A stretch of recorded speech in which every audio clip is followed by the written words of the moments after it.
నేను గమనిస్తా ఉంది ఏంటంటే బీజేపీ వాళ్ళ మనస్తత్వం నేను మాట్లాడుతా ఉంది కూడా కాక్రోచ్ అంటానికే నాకు అంత ఉందంటే ఎంత అహంకార ధోరణి కనబడుతుందంటే ఇదే దేశ యువతను రెచ్చగొడతా ఉంది.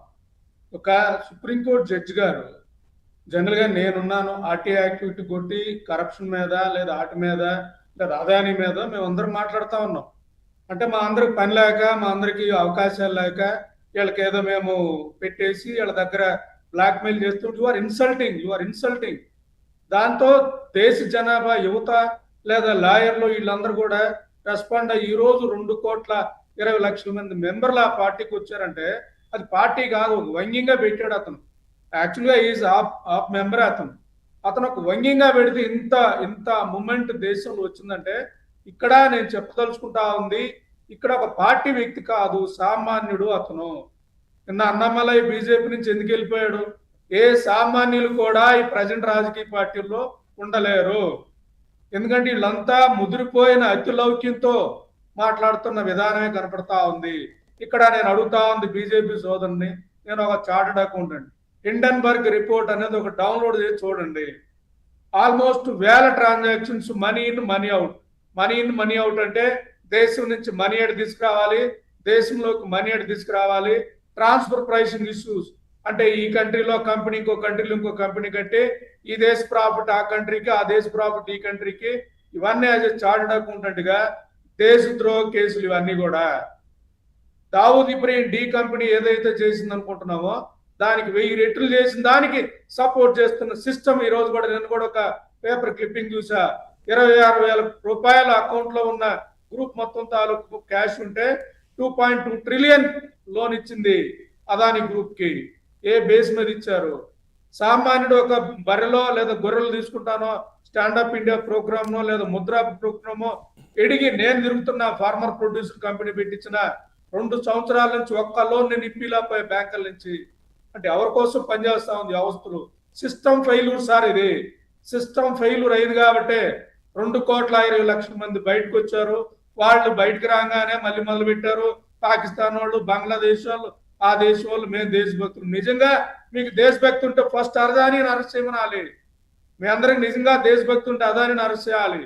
రెండోది ఇన్కమ్ ట్యాక్స్, ఈడీ, సిబిఐని వాడుకొని ఈ రోజు మీ పార్టీ అధినేత మాజీ ముఖ్యమంత్రి కేజ్రీవాల్ గారు ఎందుకు యాక్టివ్ గా కనిపించట్లేదు ఈ ఉద్యమంలో కాదు జనరల్ గా? సార్ పాయింట్, ఆమ్ ఆద్మీ పార్టీలో మీకు చెప్పదలుచుకుంటే ఏంటంటే అది సామాన్యుల ఎజెండా.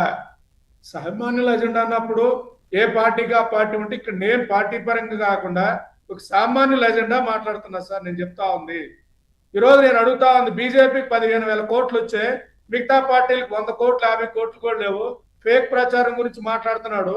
ఒక కుర్రోడు 2,20,00,000 మంది అకౌంట్లు క్రియేట్ చేశాడంటే బీజేపీ వాళ్ళు 8 కోట్ల ఫేక్ అకౌంట్ క్రియేట్ చేశాడని ఇంటర్నేషనల్ రిపోర్ట్ చెప్తా ఉంటే మీ బీజేపీ ఆఫీస్కి వెళ్తే నాకు అర్థమవుతుంది ఎంతమంది ఫేక్ ఐటీ వాళ్ళు ఉన్నారు, ఎన్ని ఫేక్ అకౌంట్స్ క్రియేట్ చేశారో.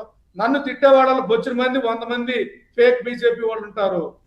అంటే ఫేక్ ప్రచారానికి వీళ్ళే అంటే ఒక ప్రజా ఉద్యమాన్ని అవమానిస్తున్న పరిస్థితి కనపడతా ఉంది. ఈ రోజు నేను అడిగిన దానికి మీరు చెప్పలేదు.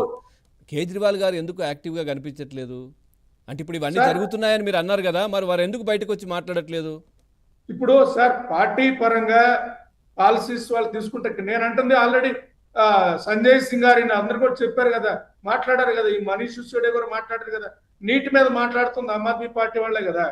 ఇక్కడ సార్ నేను చెప్పదలుచుకుంటుంది ముఖ్యంగా సార్, నేను అంటుంది ఏంటంటే ఇది ఒక వ్యక్తో ఒక పార్టీ ఒక సిస్టమ్ కాదు. ఇది అంటే అన్ని పార్టీల్లో ఉన్న ఒక భావోద్వేగం, అంటే ముఖ్యంగా సామాన్యులకు జరిగిన అన్యాయం. నేనే దీంట్లో పార్టీలను ఎవరు రానియట్లేదు. ఆయన అభిజిత్ పార్టీలో ఉన్నటువంటి పార్టీలు ఇక్కడ ఉన్నటువంటి వాళ్ళని రానివ్వట్లేదు. జాతీయ జెండా ఒక బుక్ పట్టుకొని యూత్ ను జెన్జీ బ్యాచ్ స్టూడెంట్స్ ని రమ్మంటున్నారు ఆయన. నేను అదే చెప్తున్నా, అది పార్టీలకు సంబంధించింది కాదు. వాళ్ళు వ్యంగ్యంగా పెట్టారు ఒక మూమెంట్. అది సామాన్యుల ఎజెండా మోసే మాలాంటి వాళ్ళందరూ ఆ మూమెంట్ కి మద్దతు ఇవ్వాలి. బీజేపీ వాళ్ళు ఏమంటారు, పాకిస్తాన్ వాళ్ళు ఉన్నారు, బంగ్లాదేశ్ దమ్ము ధైర్యంతో ఈ దేశంకి వచ్చాడు, వెరిఫై చేసుకుంటున్నాడు. నీకు దమ్ము ఉంటే ఈడీ ఉంది, సిబిఐ ఉంది, అన్ని ఉన్నాయి. ఆ కుర్రోడు అనుకుని ఎవరు ఉన్నారు, ఫండ్ ఎవరు ఇచ్చారు, వెరిఫై చేయండి అని వచ్చాడు అతను. భారత రాజ్యాంగం మీద నమ్మకంతో వచ్చాడు ఆ కుర్రోడు. నిజంగానే ఒకప్పుడు మీ పార్టీలోనే ఉన్నారు కదా సార్ ఆయన? అభిజిత్ మీ పార్టీలోనే ఉన్నారు కదా? సో నేనంటుంది మెంబర్షిప్ మా పార్టీలో ఉన్న ఈ ఉద్యమం భావజాల ఉద్యమం కాదు సార్. సరే ఇది ఏదైనా కానీ ఒకప్పుడైతే మీ దాంట్లోనే ఉన్నారు కదా. ఇప్పుడు ఒకప్పుడు నేను కూడా ఆప్ లో ఉన్నాను, నేను ఇప్పుడు ఆప్ లో లేను, ఆప్ సస్పెండ్ చేసింది. అయినా నేను మాట్లాడుతా ఉన్నాను. ఎందుకు మాట్లాడుతా ఉన్నావు? అది ఆప్ అనేది ఒక పార్టీయో లేదా ఒక సిస్టమో ఒక సొత్తు కాదు సార్. అది ఒక ఉద్యమం, అది ఒక ఉద్యమం. అంటే ఆ పార్టీ కదా, ఒక వ్యవస్థ అది. అది భావజాలం నేను చెప్తా ఉంది. Hello, right right. ఒక్కసారి వెంకట్ గారితో మాట్లాడదాం సార్, మళ్ళీ వస్తారు. కాంగ్రెస్ పార్టీ నుంచి ఉన్నారు వెంకట్ గారు.